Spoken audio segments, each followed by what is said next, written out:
2023년 11월 초겨울 아침이었다. 서울 변두리 작은 빌라 2층 75 박동혁은 베란다에서 화분에 물을 주고 있었다. 국화 한 분, 고무나무 한 그루. 혼자 사는 노인의 소박한 일상이었다. 초인종이 울렸다. 택배 기사의 목소리가 들렸다. 박동혁 님 계신가요? 택배 왔습니다. 동혁은 천천히 현관문을 열었다. 젊은 택배 기사가 작은 상자 하나를 들고 서 있었다. 갈색 종이로 정성스럽게 포장된 손바닥 2개 크기의 상자였다. 여기 사인 부탁드립니다. 동혁은 안경을 고쳐 쓰고 송장을 들여다봤다. 수령일란에는 자신의 이름과 주소가 또박또박 적혀 있었다. 하지만 발신일란은 비어 있었다. 정확히는 무명이라고만 쓰여 있었다. 발신인이 누구라고 되어 있나요? 택배 기사가 단말기를 확인했다. 여기도 무명으로만 나오네요. 요즘 가끔 이런 경우 있어요. 익명 선물 같은 거요. 동혁은 상자를 받아들었다. 묵직했다. 물건의 무게가 아니라 알 수 없는 예감의 무게였다. 거실로 돌아온 동혁은 한참을 그 상자를 바라만 봤다. 갈색 포장지는 오래되어 보였다. 누군가 오랫동안 간직하다가 이제야 보낸 것 같은 느낌이었다. 손이 떨렸다. 75 평생. 이렇게 가슴이 두근거린 적이 언제였던가. 동혁은 천천히 포장을 뜯기 시작했다. 테이프를 조심스럽게 제거하고 종이를 한 겹 한 겹 펼쳤다. 그 안에서 낡은 과자 상자 하나가 나왔다. 1970년대에 유행했던 비스킷 상자. 뚜껑에는 바랜 꽃무늬가 그려져 있었다. 동혁의 손이 더 심하게 떨렸다. 이 상자, 어디선가 본 것 같았다. 뚜껑을 열었다. 가장 위에 흑백 사진 한 장이 놓여 있었다. 사진 속에는 2사람이 서 있었다. 25쯤 되어 보이는 청년과 23쯤의 여인. 청년은 흰 와이셔츠에 검은 바지를 입고 있었고 여인은 흰 원피스에 짧은 머리를 하고 있었다. 한강 다리를 배경으로 2사람은 살짝 어색하게 나란히 서서 카메라를 보고 있었다. 청년의 입가에는 수줍은 미소가, 여인의 눈가에는 설렘이 번지고 있었다. 동혁의 눈에서 눈물이 흘러내려 은혜야. 그는 떨리는 손으로 사진을 가슴에 안았다. 50년 전 그날, 1973년 5월의 어느 일요일 오후, 한강변에서 처음으로 함께 찍은 사진. 상자 속에는 사진 아래 또 다른 것들이 들어 있었다. 동혁은 하나하나 꺼내기 시작했다. 작은 봉투 하나. 안에는 노란 은행잎 하나가 말라 있었다. 1973년 가을, 덕수궁 돌담길을 걸으며 은혜가 주었던 바로 그 잎. 오빠, 이거 예쁘죠? 간직할게요. 은혜의 목소리가 귓가에 들리는 것만 같았다. 그 아래에는 작은 수첩이 있었다. 동혁은 수첩을 펼쳤다. 은혜의 손글씨로 빼곡히 적힌 일기였다. 1973년 3월 15일. 오늘 처음 만났다. 박동혁. 그 사람 이름도 참 좋다. 동쪽 혁명. 내 인생에도 혁명 같은 사람이 될 것 같다. 1973년 5월 20일. 오늘 한강에서 사진을 찍었다. 내 생애 가장 행복한 날. 오빠 옆에 서 있는 것만으로도 세상을 다 가진 기분이었다. 1973년 10월 7일. 오빠가 프러포즈를 했다. 덕수궁 돌담길에서. 은행잎이 떨어지는 가을날. 나랑 평생 함께 살아줄래? 나는 그냥 울었다. 행복해서. 동혁은 한 장 한 장 넘기며 눈물을 흘렸다. 50년 전 자신도 몰랐던 은혜의 마음이 거기 고스란히 담겨 있었다. 마지막 페이지에는 이렇게 쓰여 있었다. 1973년 12월 25일. 오늘 헤어졌다. 오빠 부모님이 결사 반대하셨다. 신분이 다르다고, 집안이 맞지 않는다고. 오빠는 나를 선택하려 했지만 나는 오빠를 놓아줬다. 오빠 인생을 망치고 싶지 않아서. 하지만 나는 안다. 내 평생 오빠만 사랑할 거라는 걸. 동혁은 수첩을 덮고 고개를 떨구었다. 오열이 터져 나왔다. 그날, 크리스마스 밤, 차가운 겨울비가 내리던 그날, 은혜는 자신의 손을 뿌리치고 떠났다. 오빠, 미안해요. 나 때문에 오빠 인생 힘들게 하고 싶지 않아요. 잊어요. 제발. 동혁은 그날 밤 은혜를 붙잡지 못했다. 부모님의 완강한 반대 앞에서 25 청년은 무력했다. 그리고 50년이 흘렀다. 동혁은 떨리는 손으로 상자 바닥에 남은 마지막 물건을 꺼냈다. 흰 봉투 하나. 봉투 겉면에는 또박또박한 글씨로 이렇게 쓰여 있었다. 박동혁 오빠에게 서은의 드림. 동혁은 한참을 그 봉투를 들여다봤다. 안을 열 용기가 나지 않았다. 50년 만에 도착한 은혜의 편지. 그 안에 무엇이 쓰여 있을지 알 것도 같고 두렵기도 했다. 거실 시계가 째깍거렸다. 오전 10시 30분. 평범한 초겨울 아침이었지만 동혁의 세계는 50년 전으로 되돌아가 있었다. 그는 천천히 봉투를 열기 시작했다. 편지지는 2장이었다. 은혜의 떨리는 손글씨가 한자 한자 새겨져 있었다. 동혁은 안경을 고쳐 쓰고 읽기 시작했다. 동혁 오빠, 이 편지를 쓰는 지금 2023년 10월입니다. 우리가 헤어진 지 꼭 50년이 되어가네요. 오빠는 잘 지내고 있나요? 건강하신가요? 행복하신가요? 저는 이제 시간이 얼마 남지 않았어요. 췌장암 말기. 의사 선생님은 3개월이라고 했어요. 항암 치료는 거부했습니다. 이 나이에 고통스럽게 시간만 늘리고 싶지 않아서요. 그래서 이 편지를 씁니다. 평생 하지 못했던 고백을. 오빠, 저는 평생 결혼하지 않았어요. 누구도 만나지 않았어요. 아니, 만날 수가 없었어요. 오빠 아닌 다른 남자와 손을 잡는 것조차 배신 같았거든요. 바보 같죠? 50년을 혼자 살았어요. 오빠는 아마 결혼하셨겠죠. 예쁜 아내 만나서 행복한 가정 꾸리셨을 거예요. 저는 그저 바랐어요. 오빠만은 행복하길, 제가 떠난 게 오빠에게 더 나은 선택이었길. 하지만 지금 죽음을 앞두고 나니 고백하고 싶어졌어요. 오빠, 저는 오빠만 사랑했어요. 23부터 73까지 50년 내내 오빠만 사랑했어요. 아침에 눈 뜨면 오빠 생각, 밤에 잠들 때도 오빠 생각, 버스를 타도, 식사를 해도, 산책을 해도, 영화를 봐도 항상 오빠였어요. 오빠라면 이걸 좋아했을까? 오빠라면 뭐라고 했을까? 혼자 살면서 가장 힘들었던 건 외로움이 아니었어요. 오빠와 함께 했어야 할 순간들을 혼자 보냈다는 후회였어요. 봄날 벚꽃 필 때, 여름 밤 불꽃놀이 할 때, 가을 단풍 들 때, 겨울 첫눈 올 때, 모든 계절의 아름다움이 오빠가 없어서 슬펐어요. 동혁은 편지를 읽다가 멈춰섰다. 눈물이 쏟아져서 글자가 보이지 않았다. 은혜도 평생 혼자 살았다니. 동혁 역시 결혼하지 않았다. 은혜를 떠나보낸 뒤 부모님이 정해준 여자들을 몇 번 만났지만 누구도 은혜 같지 않았다. 은혜의 미소, 은혜의 목소리, 은혜의 손길. 아무도 은혜를 대신할 수 없었다. 결국 동혁은 결혼을 거부했다. 부모님은 실망했지만 동혁은 타협할 수 없었다. 차라리 혼자 사는 게 나았다. 은혜 아닌 다른 사람과 가정을 꾸린다는 건 상상조차 할 수 없었다. 그렇게 두 사람은 서로를 몰랐다. 서로 다 결혼해서 행복하게 살고 있으리라 믿으며 각자의 외로움 속에서 50년을 견뎠다.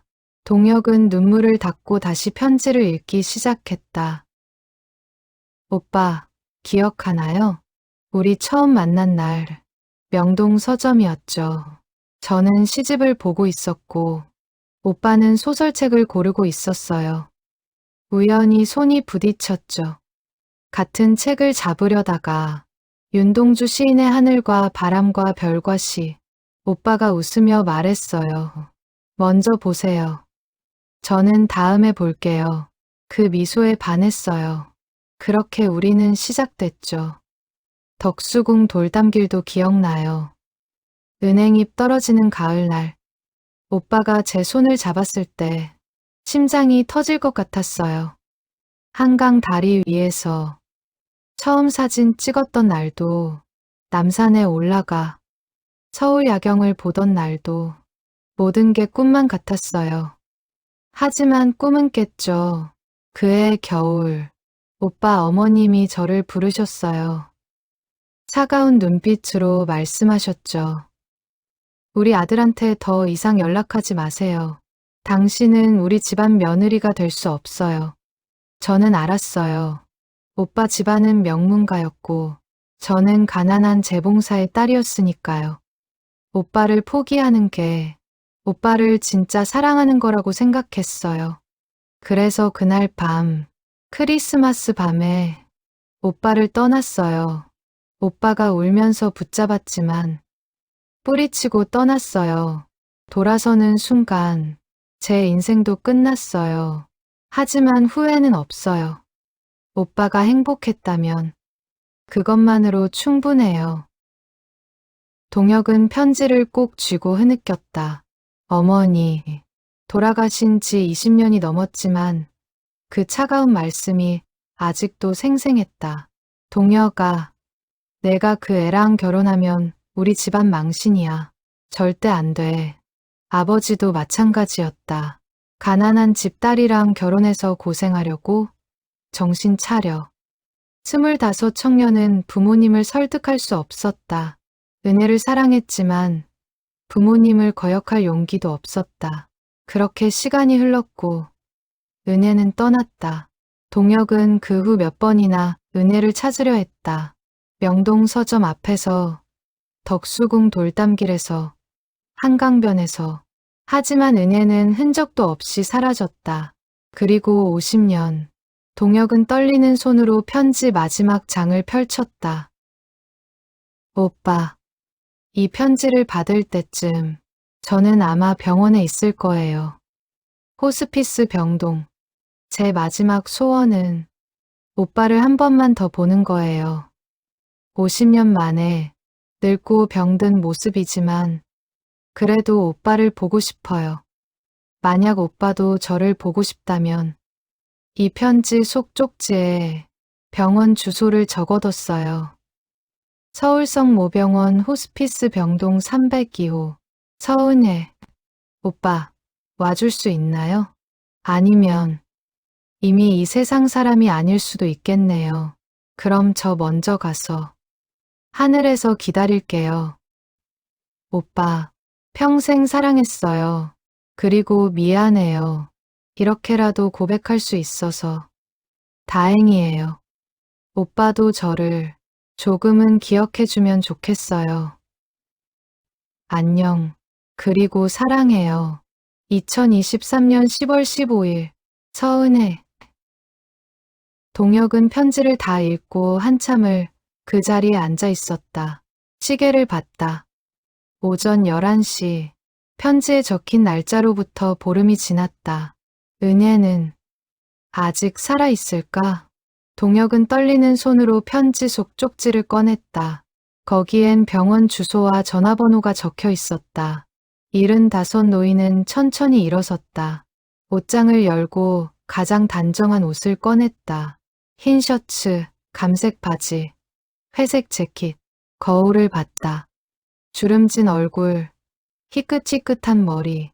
50년 전 그 청년은 어디에도 없었다. 하지만 가슴은 뛰고 있었다. 25 청년처럼. 동혁은 사진을 다시 한번 바라봤다. 50년 전 한강변. 흰 원피스의 은혜.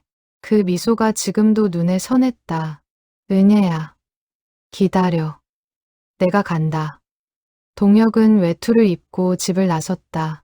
50년 만에 재회를 향해 지하철 2호선. 토요일 오후라 사람들로 붐볐다. 동혁은 구석 자리에 앉아 창밖을 바라봤다. 손에는 은혜가 보낸 상자를 꼭 쥐고 있었다. 역을 지날 때마다 추억이 스쳤다. 을지로 입구역. 여기서 내려 명동 서점에 갔었다. 은혜와 처음 만난 그곳. 시청역. 덕수궁 돌담길로 가는 길. 은혜의 손을 처음 잡았던 그 가을날. 동혁의 머릿속에 50년 전 그날들이 영화처럼 펼쳐졌다. 1973년 3월. 25 청년 박동혁은 대학을 갓 졸업하고 무역회사에 취직한 참이었다. 주말마다 명동 서점에 가는 게 유일한 낙이었다. 그날도 평소처럼 서점 2층 문학 코너를 둘러보고 있었다. 윤동주 시집을 집어들려는 순간 옆에서 하얀 손이 같은 책에 닿았다. 아, 죄송합니다. 고개를 들자 23쯤 되어 보이는 여인이 서 있었다. 짧은 머리에 흰 블라우스를 입은 단정한 모습. 하지만 동혁의 시선을 사로잡은 건 그 눈빛이었다. 맑고 깊은 눈. 마치 가을 하늘 같았다. 아니에요. 제가 먼저 보세요. 동혁이 책을 내밀었다. 여인이 고개를 저었다. 괜찮아요. 저는 다음에 볼게요. 그럼 같이 보시는 건 어떠세요? 동혁 자신도 놀랄 만큼 대담한 제안이었다. 하지만 그 여인 앞에서는 자꾸 용기가 났다. 여인이 웃었다. 볼에 보조개가 생겼다. 같이요? 어떻게요? 저기, 카페에서 차 한잔하면서요. 이 책 읽고 이야기 나누면 어떨까 해서요. 여인은 잠시 망설이다가 고개를 끄덕였다. 좋아요. 그렇게 두 사람은 서점 옆 다방으로 갔다. 쌍화차 2잔을 시키고 윤동주 시집을 번갈아 읽었다. 서씨, 죽는 날까지 하늘을 우러러 한 점 부끄럼이 없기를. 은혜가 읽는 시가 동혁의 가슴에 스며들었다. 그 목소리가, 그 표정이, 모든 게 아름다웠다. 시를 다 읽고 나서 동혁이 물었다. 성함이 어떻게 되세요? 서은혜예요. 오빠는요? 박동혁입니다. 그런데 오빠라고 불러주시는 게 괜찮으세요? 은혜가 웃었다. 네, 오빠가 좋아요. 그날 오후 두 사람은 내 시간을 함께 보냈다. 시 이야기, 책 이야기, 꿈 이야기. 이야기는 끝이 없었다. 헤어질 때 동혁이 물었다. 다음 주에도 만날 수 있을까요? 은혜는 수줍게 고개를 끄덕였다. 좋아요. 같은 시간, 같은 장소에서요. 그렇게 두 사람의 만남이 시작됐다. 매주 토요일 오후 2시, 명동 서점 앞에서 만나 덕수궁을 산책하거나 한강변을 걸었다. 봄이 깊어갈수록 두 사람의 사랑도 깊어갔다. 5월 어느 일요일, 동혁은 은혜를 한강 다리로 데려갔다. 그때만 해도 한강은 지금처럼 정비되지 않았고 다리 위에서 강물을 내려다보는 게 데이트 코스였다. 은혜야, 사진 한 장 찍을까? 동혁이 지나가던 청년에게 부탁해서 사진을 찍었다. 둘이서 찍은 첫 사진. 은혜는 수줍게 웃고 동혁은 어색하게 서 있었다. 그 사진이 지금 동혁의 손 안에 있었다. 지하철이 흔들렸다. 동혁은 현실로 돌아왔다. 여의나루역을 지나고 있었다. 병원은 다음 역이었다. 동혁은 가슴이 두근거렸다. 50년 만에 보는 은혜. 어떤 모습일까? 아직 살아있을까? 자신을 알아볼까? 두려움과 설렘이 교차했다. 지하철이 당산역에 도착했다. 동혁은 천천히 일어섰다. 병원까지는 걸어서 10분 거리였다. 동혁은 천천히 걸었다. 한 걸음 한 걸음이 50년의 시간을 거슬러 오르는 것만 같았다. 병원 앞에 도착했다. 큰 건물이 하늘을 향해 솟아 있었다. 서울성모병원이라는 간판이 햇빛에 반짝였다. 동혁은 숨을 고르고 안으로 들어갔다. 안내 데스크에서 물었다. 저 호스피스 병동이 어디인가요? 젊은 직원이 친절하게 안내해줬다. 3층입니다. 저쪽 엘리베이터 타시면 돼요. 동혁은 엘리베이터에 올랐다. 거울에 비친 자신의 얼굴을 봤다. 창백하고 떨리고 있었다. 3층에 도착했다. 복도는 조용했다. 멀리서 의료진들의 발소리만 들렸다. 302호. 은혜가 있는 방. 동혁은 문 앞에 섰다. 손을 들어 노크하려다가 멈췄다. 갑자기 두려웠다. 50년이 흐른 은혜를 볼 용기가 있을까? 자신의 늙은 모습을 은혜에게 보일 용기가 있을까?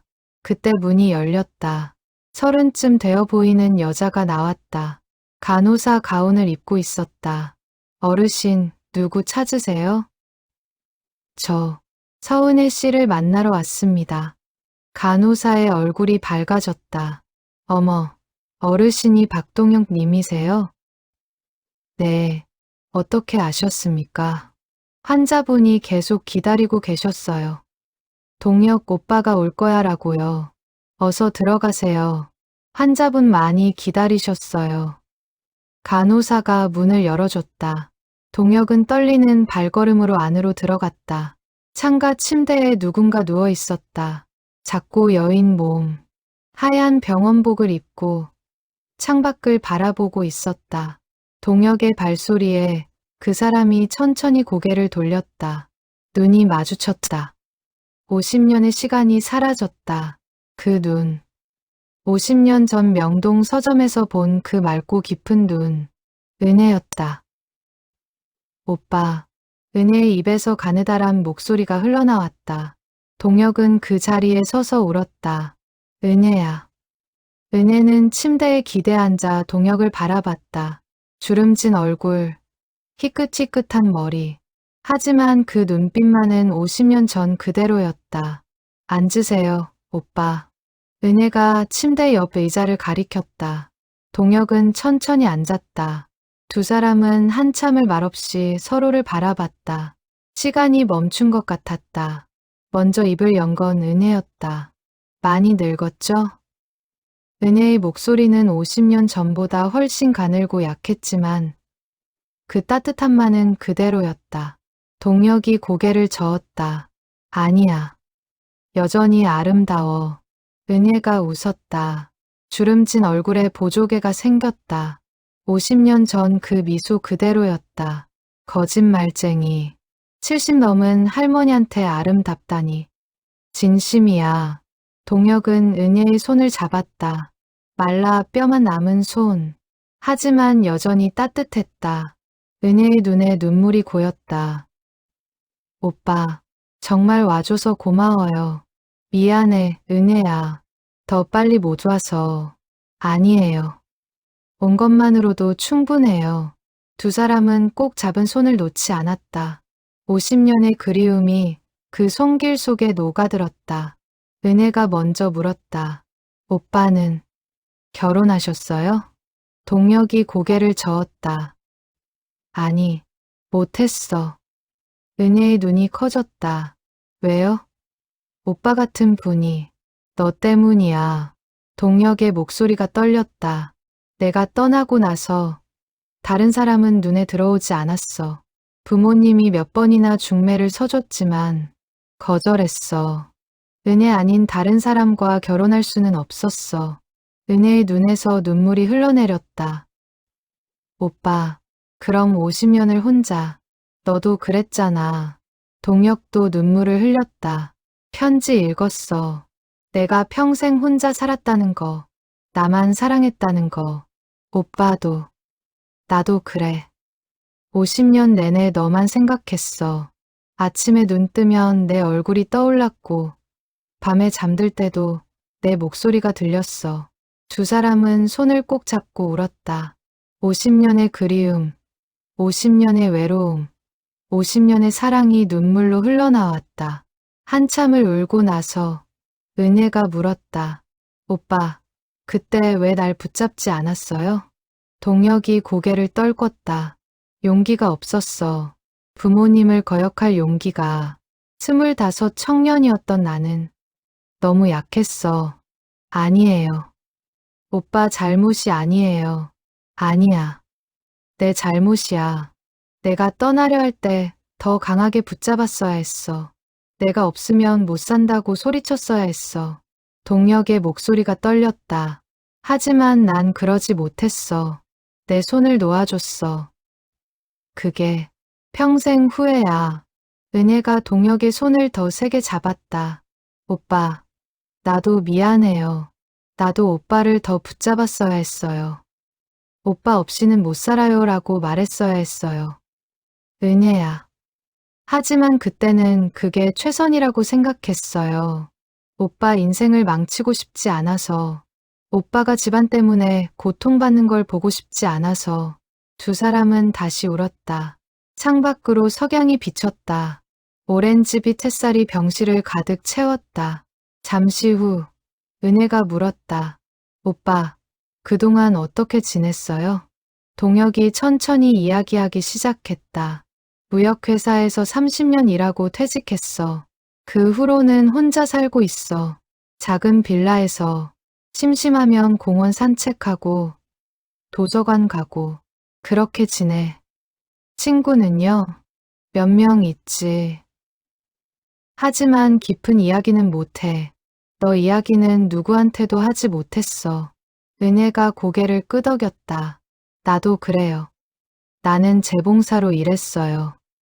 작은 옷가게에서 40년 일하고 은퇴했죠. 힘들었겠다. 괜찮았어요. 일하는 동안은 오빠 생각을 덜해서. 물론 그래도 계속 생각났지만요. 은혜가 웃었다. 밤에 혼자 있을 때가 제일 힘들었어요. 그때는 오빠가 너무 보고 싶어서 울곤 했죠. 동혁의 가슴이 아팠다. 나도 그래. 혼자 있는 밤이 제일 길었어. 두 사람은 손을 꼭 잡고 있었다. 은혜가 물었다. 오빠, 그동안 나를 찾으려고 한 적 없어요? 있지. 수없이 찾았어. 동혁의 목소리가 떨렸다. 내가 떠난 후 몇 달 동안 미친 듯이 찾아다녔어. 명동서점, 덕수궁, 한강변. 내가 살던 동네도 가봤어. 하지만 흔적도 없더라. 미안해요, 오빠. 나 일부러 멀리 이사 갔어요. 경기도 작은 마을로, 오빠가 찾을 수 없는 곳으로. 왜? 오빠가 나를 잊어야 한다고 생각해서요. 내가 계속 오빠 주변에 있으면 오빠가 앞으로 나아갈 수 없을 것 같아서. 동혁이 고개를 저었다. 바보야. 내가 어디에 있든 난 널 잊을 수 없었어. 나도 오빠를 잊을 수 없었어요. 은혜의 목소리가 작아졌다. 오빠, 나 병이 많이 진행됐어요. 의사 선생님이 한 달도 어렵다고 하셨어요. 동혁의 손이 떨렸다. 은혜야. 괜찮아요, 오빠. 나 이제 평온해요. 오빠를 다시 봤으니까. 은혜가 동혁의 얼굴을 쓰다듬었다. 평생 오빠를 보고 싶었어요. 늙은 모습이라도 좋으니까 한 번만 더 보고 싶었어요. 그 소원이 이뤄졌어요. 은혜야, 너 없이 어떻게 살아. 오빠도 이제 나를 놓아줘요. 우리 50년이나 놓지 못하고 살았잖아요.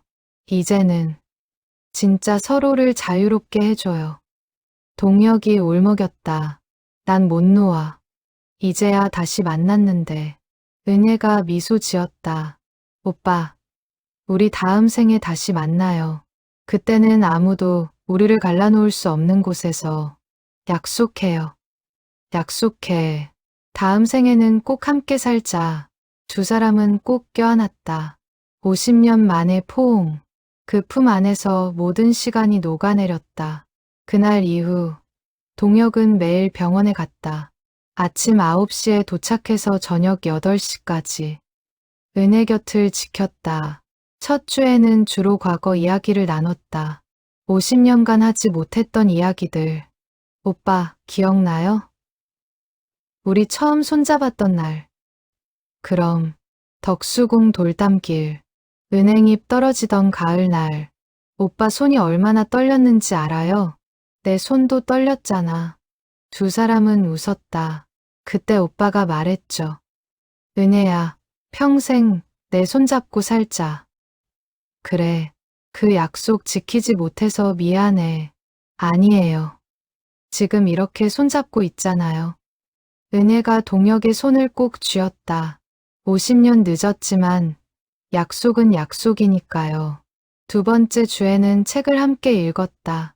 동혁이 도서관에서 빌려온 윤동주 시집. 오빠, 읽어줘요. 서시. 동혁은 은혜의 침대 옆에 앉아 천천히 읽었다. 죽는 날까지 하늘을 우러러 한 점 부끄럼이 없기를. 잎새에 이는 바람에도 나는 괴로워했다. 은혜는 눈을 감고 들었다.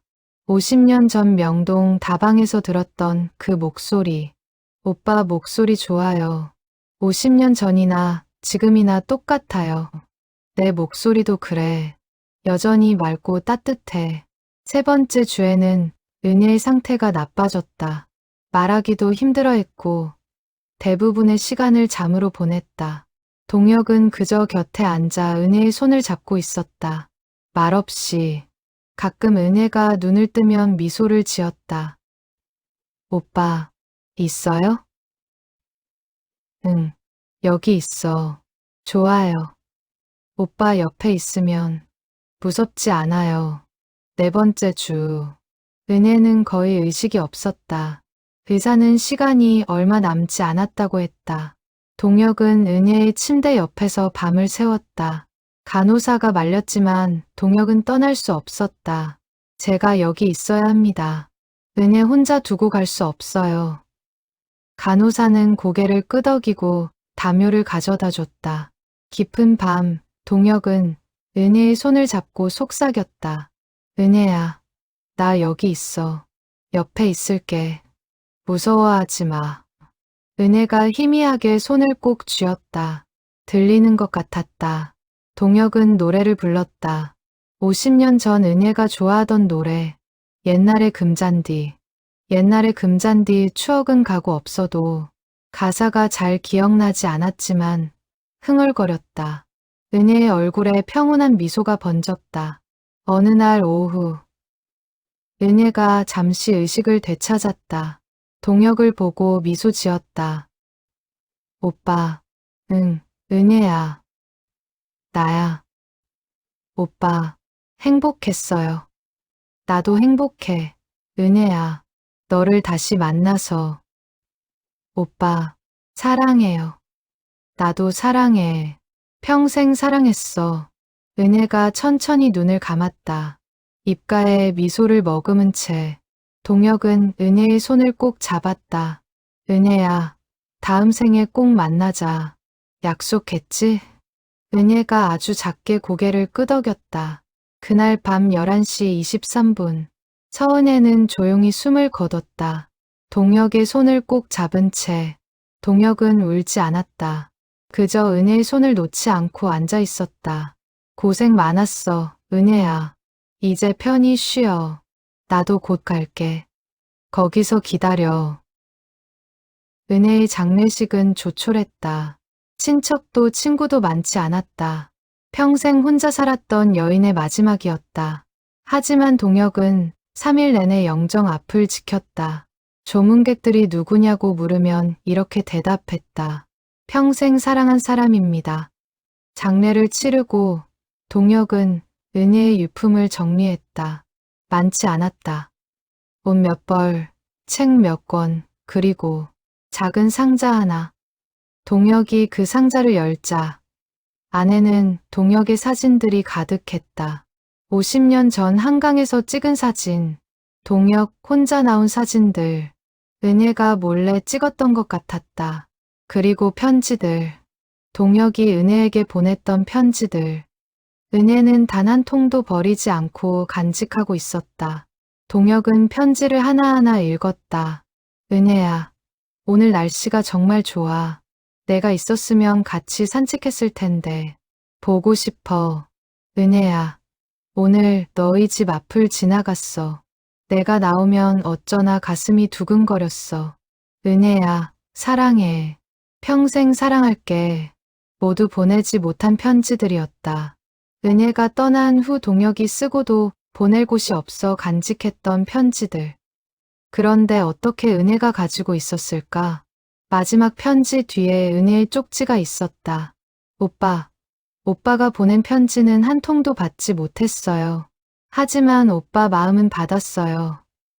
이 편지들은 오빠가 쓴 걸 제가 상상으로 만든 거예요. 오빠가 저한테 이런 말을 해줬을 것 같아서요. 바보 같죠? 받지도 못한 편지를 제가 대신 써서 읽었어요. 그럼 오빠 목소리가 들리는 것 같았거든요. 동혁은 그 쪽지를 읽고 주저앉아 울었다. 은혜야, 은혜야. 장례를 마치고 일주일 후 동혁에게 변호사로부터 연락이 왔다. 박동혁 님이시죠? 서은혜 씨의 유언 집행을 맡은 변호사입니다. 만나 뵐 수 있을까요? 동혁은 변호사 사무실로 갔다. 중년의 여성 변호사가 동혁을 맞았다. 앉으세요, 어르신. 서은혜 씨께서 돌아가시기 한 달 전에 유언장을 작성하셨습니다. 어르신께 전해드릴 것이 있습니다. 변호사는 봉투 하나를 꺼냈다. 이건 은혜 씨가 직접 쓰신 편지입니다. 그리고 변호사는 서류 몇 장을 더 꺼냈다. 은혜 씨의 전 재산을 어르신께 상속한다는 내용입니다. 동혁은 놀라 고개를 들었다. 재산이요? 은혜가 무슨 재산이 많지는 않습니다. 평생 모은 적금과 퇴직금, 그리고 작은 집 한 채, 합쳐서 약 2억 정도 됩니다. 동혁은 말문이 막혔다. 저는 받을 수 없습니다. 은혜의 가족들에게 가야죠. 변호사가 고개를 저었다. 은혜 씨는 천혜고독이셨습니다. 부모님도 일찍 돌아가시고 형제도 없었어요. 유일한 혈육이라고는 먼 친척 몇 명인데 거의 연락도 하지 않았다고 합니다. 변호사는 봉투를 동혁에게 내밀었다. 편지를 읽어보세요. 은혜 씨의 마음이 담겨 있습니다. 동혁은 떨리는 손으로 봉투를 열었다. 오빠에게 이 편지를 읽고 있다면 저는 이미 오빠 곁을 떠났겠네요. 오빠, 제 마지막 부탁 하나만 들어주세요. 제가 평생 모은 돈과 집을 오빠에게 드립니다. 많지 않지만 오빠가 편하게 사는데 보태줬으면 좋겠어요. 오빠, 이제는 오빠 자신을 위해 사세요. 50년을 저 때문에 혼자 사셨잖아요. 이제는 오빠 인생을 사세요. 여행도 가시고, 좋아하는 책도 많이 읽으시고, 친구들도 만나시고, 맛있는 것도 드시고, 그리고 오빠, 저를 너무 슬퍼하지 마세요. 저는 행복했어요. 마지막 한 달, 오빠와 함께 보낸 그 시간이 제 인생에서 가장 행복한 시간이었어요. 50년을 기다린 보람이 있었어요. 오빠, 사랑했어요. 그리고 고마웠어요. 오빠를 사랑할 수 있어서, 오빠에게 사랑받을 수 있어서, 다음 생에 꼭 다시 만나요. 그때는 아무도 우리를 갈라놓을 수 없는 곳에서. 안녕, 내 사랑. 영원히. 서은혜. 동혁은 편지를 다 읽고 한참을 울었다. 변호사가 조용히 물티슈를 건넸다. 은혜 씨가 정말 오빠를 사랑하셨나 봐요. 동혁이 고개를 끄덕였다. 접니다. 평생 사랑했습니다. 오빠도 평생 혼자 사셨다고 들었어요. 네. 은혜 아닌 다른 사람은 생각할 수 없었습니다. 변호사가 미소 지었다. 그런 사랑, 요즘 세상에는 드물죠. 아름답습니다. 동혁은 서류에 사인했다. 은혜의 마지막 선물을 받아들이기로 했다. 집으로 돌아온 동혁은 은혜가 남긴 집 열쇠를 꺼냈다. 주소를 보니 경기도 어느 작은 마을이었다. 다음 날 동혁은 그 집을 찾아갔다. 작은 단층 집이었다. 마당에는 장미 몇 송이가 피어 있었다. 은혜가 가꾼 꽃이었다. 동혁은 문을 열고 들어갔다. 집 안은 깨끗하게 정리되어 있었다. 은혜가 병원에 가기 전 마지막으로 정리한 것 같았다. 거실에는 작은 책장이 있었다. 책들을 보니 모두 동혁이 좋아하던 책들이었다. 윤동주 시집, 이상의 소설, 해밍웨이의 작품들. 은혜야, 내가 좋아하는 책들을 모아뒀구나. 침실로 들어가니 벽에 사진들이 걸려 있었다. 모두 50년 전 동혁과 은혜가 함께 찍은 사진들. 한강 다리, 덕수궁 돌담길, 남산타워. 모든 추억이 거기 있었다. 책상 위에는 일기장이 놓여 있었다. 동혁은 일기장을 펼쳤다. 50년간의 기록이었다. 1974년 1월 1일, 새해가 밝았다. 하지만 오빠 없는 새해는 의미가 없다. 오빠 보고 싶다. 1980년 5월 20일, 오늘은 우리가 처음 한강에서 사진 찍은 날. 7년이 지났지만 어제 일처럼 생생하다. 오빠 지금 뭐하고 있을까? 1990년 10월 7일, 덕수궁 은행잎이 떨어지는 계절. 오빠가 프러포즈했던 그날을 기억한다. 17년 전 일인데 마치 어제 같다. 2000년 12월 25일, 크리스마스. 우리가 헤어진 지 27년. 여전히 오빠를 잊지 못한다. 평생 잊지 못할 것 같다. 2010년 3월 15일, 우리가 처음 만난 날. 37년 전. 오빠 지금도 나를 기억할까? 아니겠지. 오빤 행복하게 살고 있을 거야. 2020년 5월. 코로나 때문에 세상이 혼란스럽다. 하지만 내 세상은 50년 전부터 멈춰 있다. 오빠, 2023년 9월.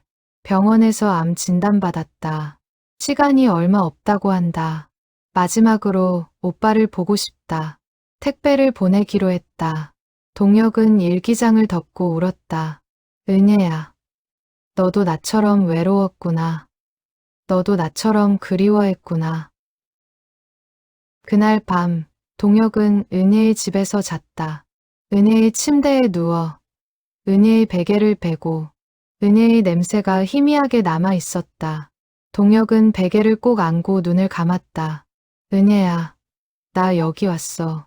내 집에. 여기서 자고 있어. 꿈속에서 은혜가 나타났다. 23의 젊은 모습으로 흰 원피스를 입고 미소 짓고 있었다. 오빠, 왔어요? 응, 왔어. 환영해요. 우리 집에. 은혜야. 오빠, 여기서 행복하게 사세요. 이 집은 오빠를 위해 준비한 거예요. 은혜야, 나 너 없이 어떻게 살아. 오빠, 저 항상 오빠 곁에 있어요. 보이지 않아도, 들리지 않아도 오빠 마음속에 제가 있잖아요. 동혁은 꿈속에서 은혜를 껴안았다. 은혜야, 사랑해. 오빠도 사랑해요. 그렇게 동혁은 은혜의 집으로 이사했다. 자신이 살던 빌라를 정리하고 은혜가 남긴 집에서 새로운 삶을 시작했다. 집 안 곳곳에 은혜의 흔적이 남아 있었다. 부엌 찬장에는 은혜가 쓰던 그릇들, 거실에는 은혜가 읽던 책들, 마당에는 은혜가 가꾼 꽃들. 동혁은 매일 아침 일어나면 은혜의 사진에 인사했다. 은혜야, 잘 잤어? 나 오늘도 잘 지낼게. 그리고 마당에 나가 꽃들에게 물을 줬다. 은혜가 가꾸던 장미, 코스모스, 할미꽃. 은혜야, 내가 심은 꽃들 잘 키울게. 예쁘게 피울게. 이웃들이 찾아왔다. 은혜를 알던 사람들이었다. 어르신이 은혜 씨 남편이세요? 아니, 남편은 아니고 오래된 친구입니다. 은혜 씨 참 좋은 분이었어요. 항상 조용히 사셨지만 이웃들한테 친절하셨죠. 그랬군요.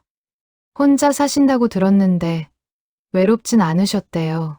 마음속에 늘 함께하는 사람이 있다고 하시더라고요. 동혁의 눈시울이 붉어졌다. 그게 저였나 봅니다. 이웃 할머니가 동혁의 손을 잡았다. 은혜 씨가 행복했을 거예요. 평생 한 사람을 사랑하고 그 사람이 결국 찾아와 줬으니까요. 동혁은 은혜가 다니던 성당에 나가기 시작했다. 은혜가 앉던 자리에 앉아 미사를 들었다. 신부님이 물었다. 새로 오셨나요? 네, 서은혜라는 분이 다녔는데 제가 그분 집에 살게 돼서요. 아, 은혜 씨, 오래 다니신 분이죠. 돌아가셨다고 들었습니다. 어떤 분이셨나요? 제 첫사랑이었습니다. 50년 만에 다시 만났죠. 신부님이 고개를 끄덕였다. 은혜 씨가 늘 기도하셨어요. 제가 사랑하는 사람이 행복하게 해주세요라고. 그 사람이 어르신이셨군요. 동혁은 눈물을 흘렸다. 은혜가 저를 위해 기도했군요. 50년 동안 한 번도 빠짐없이요. 어르신도 은혜 씨를 위해 기도해 주세요. 그럼 둘이 함께하는 겁니다. 그날부터 동혁은 매일 은혜를 위해 기도했다. 은혜야, 하늘나라에서 편히 쉬고 있기를, 아프지 말고 행복하기를. 봄이 왔다. 마당에 꽃들이 피기 시작했다. 동혁은 매일 마당을 가꿨다. 이웃 할머니가 씨앗을 가져다 줬다. 은혜 씨가 좋아하던 코스모스 씨앗이에요. 심어보세요. 동혁은 정성껏 씨앗을 심었다. 물을 주고 햇빛을 쬐어주고 매일 말을 걸었다. 은혜야, 내가 좋아하던 코스모스 씨앗 심었어. 예쁘게 피우마. 여름이 왔다. 코스모스가 싹을 틔웠다. 작은 초록 잎이 돋아났다. 동혁은 매일 아침 코스모스를 보며 웃었다. 은혜야, 봐봐. 싹이 났어. 잘 크고 있어. 가을이 왔다. 코스모스가 활짝 피었다. 분홍색, 하얀색, 자주색 꽃들이 마당을 가득 채웠다. 동혁은 코스모스 앞에 서서 은혜의 사진을 들었다. 은혜야, 내가 좋아하던 코스모스가 폈어. 예쁘지? 너처럼 예뻐. 바람이 불었다. 코스모스가 흔들렸다. 마치 은혜가 대답하는 것 같았다. 고마워요, 오빠. 어느 날 동혁은 은혜의 일기장을 다시 펼쳤다. 마지막 페이지에 이런 글이 있었다. 오빠에게 하고 싶은 말들. 1점 매일 아침 커피 한 잔 마시세요. 오빠 커피 좋아하잖아요. 2점 산책 많이 하세요. 건강이 제일 중요해요. 3점 친구들 자주 만나세요. 외로워하지 마세요. 4점 책 많이 읽으세요. 오빠는 책 읽을 때 제일 행복해 보였어요. 5점 제 정원 꽃들 잘 돌봐주세요. 오빠가 가꾸면 더 예쁘게 필 거예요. 6점 가끔 우리가 함께 갔던 곳에 가보세요. 덕수궁, 한강, 남산. 거기 가면 제가 옆에 있을게요. 7점 슬퍼하지 마세요. 저는 행복했어요. 오빠를 사랑할 수 있어서. 8점 다음 생을 믿으세요. 우린 꼭 다시 만날 거예요. 9점 그때까지 건강하게 잘 지내세요. 10점 사랑해요, 오빠. 영원히. 동혁은 일기장을 덮고 미소 지었다. 알았어, 은혜야. 내 말대로 할게. 건강하게 잘 지낼게. 그리고 다음 생에 꼭 만나자. 겨울이 왔다. 첫눈이 내렸다. 동혁은 마당에 나가 눈을 맞았다. 은혜야, 눈 온다. 내가 좋아하던 첫눈. 50년 전 어느 겨울날 첫눈이 내릴 때 은혜가 말했었다. 오빠, 첫눈에는 소원을 빌면 이루어진대요. 그래? 그럼 너는 무슨 소원 빌 거야? 오빠랑 평생 함께하는 거요. 그때는 이루지 못한 소원. 하지만 지금 동혁은 은혜와 함께 있었다. 눈에 보이지 않아도, 목소리가 들리지 않아도, 은혜의 집에서, 은혜의 꽃들과 함께, 은혜의 추억 속에서. 은혜야, 우리 소원 이뤄졌어. 이렇게라도 함께하고 있잖아. 눈이 계속 내렸다. 하얀 눈이 마당을 덮었다. 코스모스가 눈에 덮여 고개를 숙였지만 봄에 다시 필 것이었다. 은혜처럼, 언제나 돌아오는 꽃처럼 새해가 밝았다. 2024년, 동혁은 76이 되었다. 은혜가 떠난 지 2달이 지났지만 동혁의 하루는 여전히 은혜와 함께였다. 아침 7시, 일어나서 은혜의 사진에 인사. 은혜야, 좋은 아침. 오늘도 잘 지낼게. 8시, 은혜가 즐겨 마시던 현미차 한 잔. 은혜야, 내가 좋아하던 차야. 함께 마시는 기분이야. 9시, 마당 산책, 겨울 정원을 둘러보며. 은혜야, 봄 되면 코스모스 또 필 거야. 기다려줘. 10시, 책 읽기. 은혜가 좋아하던 시집. 은혜야, 윤동주 시인의 별해는 밤 읽어줄게. 점심 후에는 산책을 나갔다. 동네 뒷산을 천천히 올랐다. 산 정상에 서면 멀리 서울이 보였다. 저 어딘가에 명동 서점이 있고 덕수궁이 있고 한강이 있었다. 은혜야, 저기 보여? 우리 함께 걸었던 곳들. 다시 가보고 싶다. 어느 날 동혁은 결심했다. 은혜와 함께 갔던 장소들을 다시 방문하기로. 첫 번째 장소는 명동이었다. 50년 만에 찾은 명동. 거리는 완전히 달라져 있었다. 높은 건물들, 화려한 간판들, 외국인 관광객들. 하지만 서점은 아직 그 자리에 있었다. 건물은 새로 지어졌지만 간판은 그대로였다. 동혁은 서점 2층 문학 코너로 올라갔다. 윤동주 시집을 찾았다. 50년 전 그 자리, 그 책. 책을 집어들자 눈물이 났다. 은혜야, 여기야. 우리 처음 만난 곳, 기억나? 옆에 은혜가 서 있는 것만 같았다. 짧은 머리, 흰 블라우스, 수줍은 미소. 기억나요, 오빠. 어떻게 잊겠어요. 동혁은 그 책을 샀다. 은혜에게 선물하듯. 두 번째 장소는 덕수궁이었다. 돌담길은 여전했다. 50년 전 모습 그대로. 은행나무도 돌담도 그 길도. 동혁은 천천히 걸었다. 50년 전 은혜와 손잡고 걸었던 그 길을. 은혜야, 여기서 우리 손잡았지. 내 손이 얼마나 따뜻했는지 기억나. 가을이었다면 은행잎이 떨어졌을 텐데. 겨울이라 나뭇가지만 앙상했다. 하지만 동혁의 눈에는 보였다. 노란 은행잎이 떨어지는 모습. 은혜가 잎을 줍는 모습. 오빠, 이거 예쁘죠? 간직할게요. 동혁은 걸음을 멈추고 눈을 감았다. 은혜의 목소리가 들렸다. 은혜의 웃음소리가. 은혜야, 나 여기 왔어. 너 기억하면서. 세 번째 장소는 한강이었다. 다리 위에 섰다. 50년 전 사진을 찍었던 바로 그 자리. 하지만 강은 달라져 있었다. 공원이 조성되고 자전거 도로가 생기고 고층 건물들이 강변을 둘러쌌다. 동혁은 주머니에서 사진을 꺼냈다. 50년 전 은혜와 찍은 그 사진. 사진 속 배경과 지금 배경을 비교했다.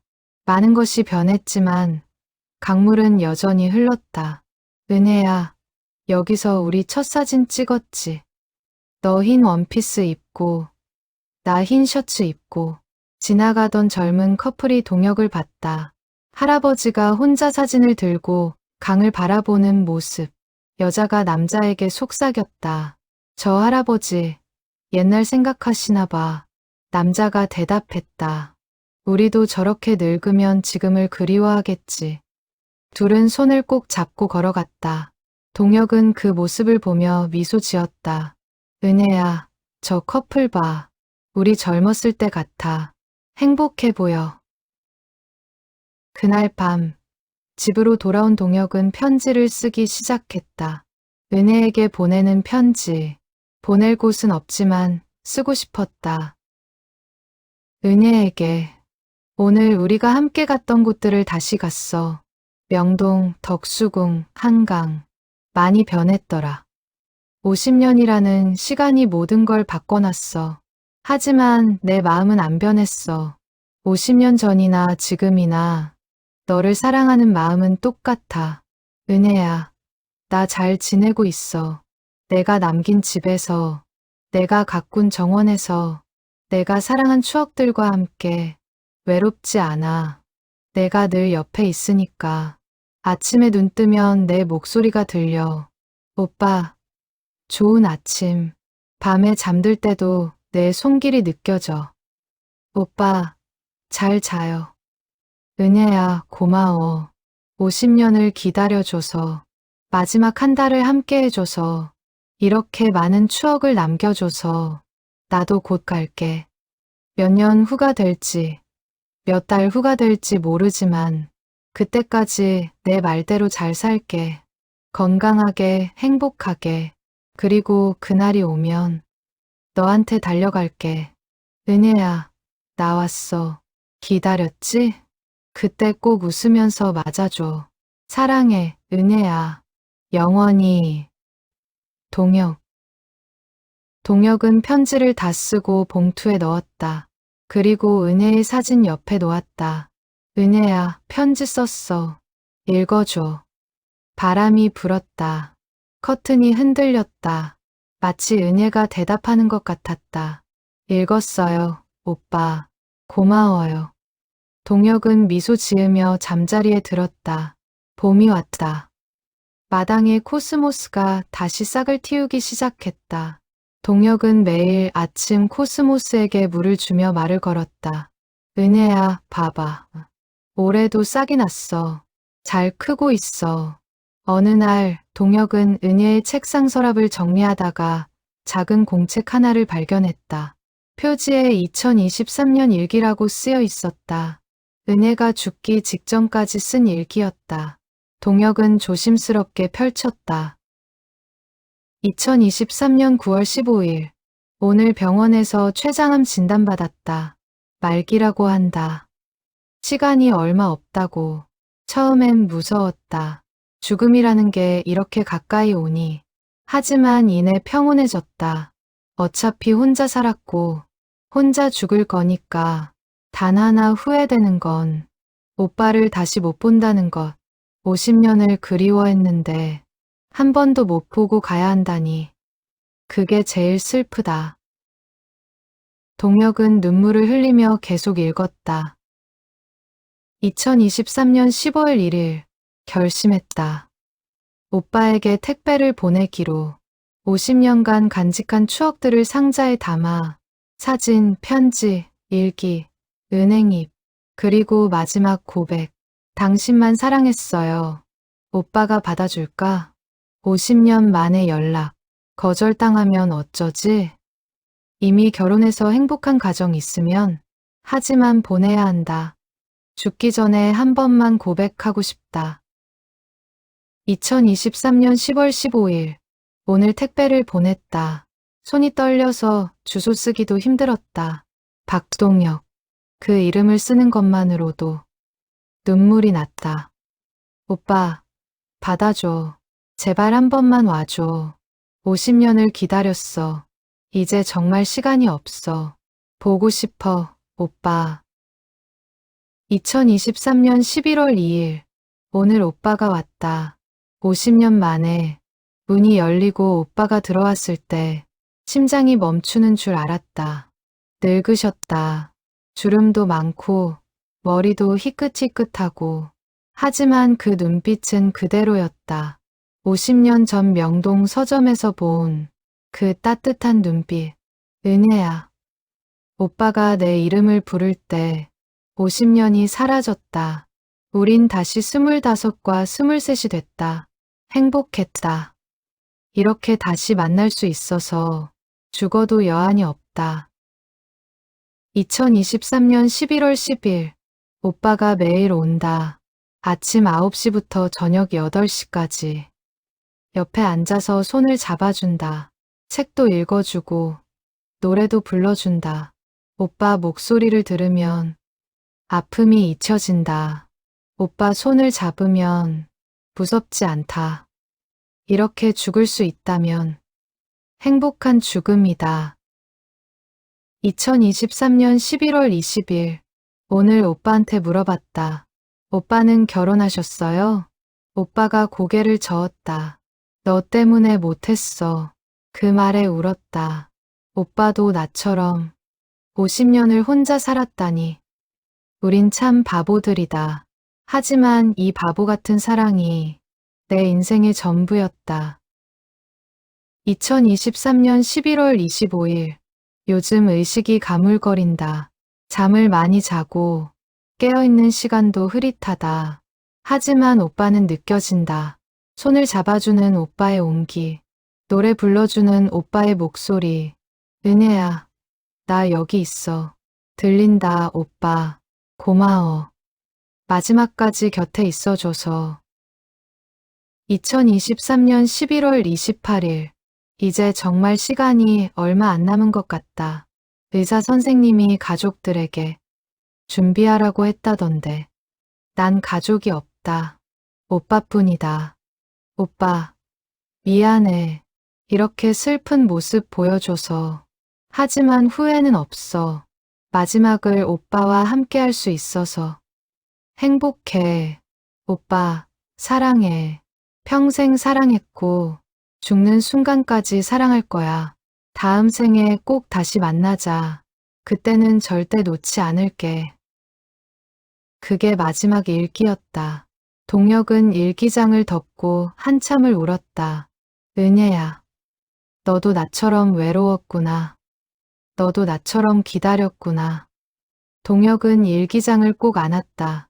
은혜야, 다음 생에 꼭 만나자. 약속해. 그때는 절대 놓지 않을게. 아무도 우리를 갈라놓을 수 없게. 그날 밤 동혁은 은혜의 일기를 다시 처음부터 읽었다. 50년간의 기록을. 은혜의 그리움, 은혜의 외로움, 은혜의 사랑이 한자 한자에 배어 있었다. 은혜야, 나도 똑같았어. 50년 내내 너만 생각했어. 너 없는 세상은 의미가 없었어. 동혁은 자신도 일기를 쓰기로 결심했다. 은혜에게 보내는 일기를. 은혜야, 오늘부터 나도 일기 쓸게. 너한테 보여주는 일기. 내가 어떻게 지내는지, 내 집에서 어떻게 살고 있는지. 그렇게 동혁은 새 공책을 꺼내 첫 페이지를 펼쳤다. 2024년 3월 1일. 은혜에게. 오늘 내 일기를 읽었어. 50년간의 기록. 내 마음이 그대로 느껴졌어. 은혜야, 나도 너처럼 일기 쓸게. 내가 읽을 수 있게. 오늘은 마당에 코스모스 싹이 났어. 올해도 예쁘게 필 거야. 너처럼. 사랑해, 은혜야. 동혁. 2025년 가을. 동혁은 77이 되었다. 은혜가 떠난 지 2년이 흘렀다. 하지만 동혁의 하루는 여전히 은혜와 함께였다. 마당의 코스모스는 올해도 활짝 피었다. 분홍, 하양, 자주. 바람에 흔들리는 꽃들. 동혁은 매일 아침 코스모스를 보며 웃었다. 은혜야, 올해도 예쁘게 폈어. 내 마음이 느껴져. 어느 날 동혁은 건강검진을 받으러 병원에 갔다. 검사 결과가 나왔다. 의사의 표정이 심각했다. 어르신, 폐에 악성 종양이 발견됐습니다. 크기가 꽤 큽니다. 동혁은 담담하게 물었다. 시간이 얼마나 남았나요? 치료하시면 1에 2년 더 사실 수 있습니다. 하지만 치료 안 하면요? 6개월에서 1년 정도. 동혁은 고개를 끄덕였다. 알겠습니다. 치료는 하지 않겠습니다. 의사가 놀라 물었다. 어르신, 치료하시면 더 사실 수 있습니다. 동혁이 미소 지었다. 괜찮습니다. 제가 기다리는 사람이 있어서요. 너무 오래 기다리게 하고 싶지 않아요. 집으로 돌아온 동혁은 은혜의 사진 앞에 앉았다. 은혜야, 나도 곧 갈 것 같아. 1년 안에. 사진 속 은혜가 미소 짓고 있었다. 기다려줘. 은혜야, 조금만. 동혁은 남은 시간을 준비하기 시작했다. 유언장을 작성했다. 은혜의 집과 모든 재산을 은혜가 다니던 성당에 기부하기로 했다. 신부님, 이 집에서 어려운 사람들을 도와주세요. 은혜도 그걸 원했을 거예요. 신부님이 동혁의 손을 잡았다. 은혜 씨와 어르신의 사랑을 기억하겠습니다. 이 집을 사랑의 집으로 만들겠습니다. 동혁은 매일 은혜에게 일기를 썼다. 은혜에게 오늘 병원에서 진단받았어. 나도 암이래. 1년 정도 남았다고. 무섭지 않아. 오히려 기뻐. 곧 너한테 갈 수 있으니까. 50년을 혼자 살았고 2년을 내 추억과 함께 살았어. 이제 진짜로 너와 함께 살 차례야. 기다려줘. 은혜야, 조금만. 겨울이 왔다. 동혁의 건강은 빠르게 나빠졌다. 걷기도 힘들어졌고 숨쉬기도 힘들어졌다. 이웃들이 병원에 가라고 권했지만 동혁은 거절했다. 괜찮습니다. 집에서 은혜와 함께 있고 싶어요. 성당 신부님이 매일 방문했다. 기도를 해주고 말벗이 되어줬다. 어르신, 두렵지 않으세요? 동혁이 미소 지었다. 아니요. 은혜가 기다리고 있어요. 보고 싶어요. 2026년 2월 14일 발렌타인데이. 동혁은 침대에 누워 있었다. 숨이 가빠졌다. 시간이 얼마 남지 않았다. 창밖으로 눈이 내렸다. 하얀 눈이 조용히 내렸다. 동혁은 희미하게 웃었다. 은혜야, 눈 온다. 첫눈에 소원 빌던 거 기억나? 침대 옆에 은혜의 사진이 놓여 있었다. 50년 전 한강에서 찍은 그 사진. 동혁은 사진을 가슴에 안았다. 은혜야, 나 간다. 이제 진짜로 너한테. 눈을 감자 은혜가 보였다. 23의 젊은 모습으로 흰 원피스를 입고 미소 짓고 있었다. 오빠, 왔어요? 응, 왔어. 많이 기다렸어요. 미안해. 늦었지? 아니에요. 기다린 보람 있었어요. 은혜가 손을 내밀었다. 동혁도 손을 내밀었다. 손이 맞닿았다. 따뜻했다. 은혜야, 이제 놓지 않을게. 저도요, 오빠. 영원히. 두 사람은 손을 꼭 잡고 걸어갔다. 빛이 쏟아지는 곳으로. 2026년 2월 15일 새벽 2시 10분. 박동혁은 조용히 숨을 거뒀다. 은혜의 사진을 가슴에 안은 채 얼굴엔 평온한 미소가 머물러 있었다. 장례식은 은혜가 묻힌 공원묘지에서 치러졌다. 신부님의 주례로 간소하게. 박동혁 어르신은 평생 한 사람을 사랑하셨습니다. 50년을 기다리고 2년을 추억하고 이제 영원히 함께 하십니다. 동혁의 유골은 은혜 곁에 묻혔다. 나란히 놓인 두 개의 묘비. 왼쪽 서은의 1950에 2023. 오른쪽 박동혁 1948에 2026. 두 묘비 사이에 작은 표지판이 세워졌다. 50년을 기다린 사랑. 이제 영원히 함께합니다. 봄이 왔다. 은혜의 집 마당에 코스모스가 다시 피었다. 이제 그 집은 사랑의 집이 되어 어려운 이웃들을 돕는 공간이 되었다. 마당에 코스모스는 매년 피었다. 분홍, 하양, 자주. 바람에 흔들릴 때마다 사람들은 이야기했다. 저 꽃들은 은혜 씨와 동혁 씨의 사랑이래요. 50년을 기다린 사랑이라던데요. 아름다운 이야기예요. 어느 봄날 젊은 커플이 그 집을 방문했다. 여기가 그 유명한 사랑의 집이에요. 자원봉사자가 이야기를 들려줬다. 네, 50년을 기다린 사랑의 이야기가 있는 곳이죠. 커플은 코스모스를 보며 손을 꼭 잡았다. 우리도 저렇게 오래 사랑할 수 있을까요? 할 수 있어요. 진심이라면. 저 멀리 하늘에서 두 사람이 내려다보고 있었다. 23 은혜와 25 동혁, 젊음을 되찾은 모습으로 오빠, 우리 이야기가 사람들에게 희망이 되는 것 같아요. 그래, 우리가 헛되이 기다린 게 아니구나. 오빠, 행복해요. 이제 영원히 함께니까. 나도 행복해. 은혜야. 두 사람은 손을 꼭 잡고 미소 지었다. 영원히 함께하는 사랑. 죽음도 갈라놓을 수 없는 사랑.